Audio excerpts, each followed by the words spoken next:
होय, मुंबईतून एकतरी खासदार निवडून आलाच पाहिजे असं म्हटलेलं आहे भुजबळांनी। मुंबईमध्ये पक्ष न वाढण्याची काही कारणं आहेत असं पटेल यांनी म्हटलंय। मुंबईमध्ये आपण 3 ते 4 आमदारांच्या पुढे गेलो नाही असं अजित पवारांचं म्हणणं आहे। मुंबईमध्ये आपण लक्ष दिलं पाहिजे असं अजित पवारांनी म्हटलंय।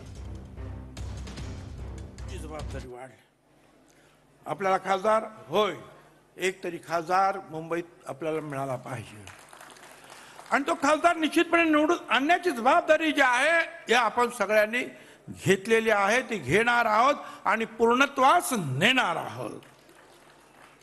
त्यासाठी आपल्याला काम करावं लागेल।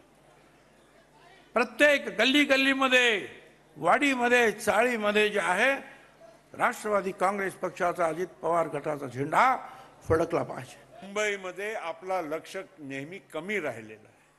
मुंबईमध्ये आपण न वाढल्याचं पण कारण आहे की वारंवार आपण मुंबईमध्ये जेव्हा आपण अलायन्स करायचं, काँग्रेस बरोबर मागे करायचं, आपण नेहमी दुसरं स्थान घ्यायचं, कमी जागा लढवायची, जेमतेम एखादा खासदारची जागा लढवायची, 2-4 आपल्या आमदारांची जागा लढायची।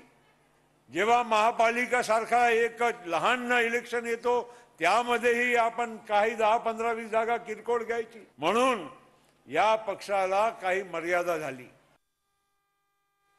आतापर्यंत 3-4 आमदाराच्या पुढे आपण गेलो नाही।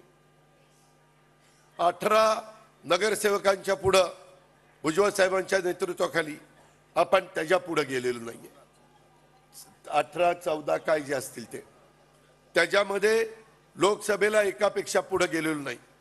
मित्रांनो, तुम्ही सगळेजण मागाशी म्हणाला, अनेकांनी सांगितलं, लोकसभा आपण लढवली पाहिजे, विधानसभा लढवल्या पाहिजे आणि आपली ताकद उद्याच्याला दिसली की आपोआप आपले जे मित्रपक्ष आहेत ते पण ती गोष्ट मान्य करतात।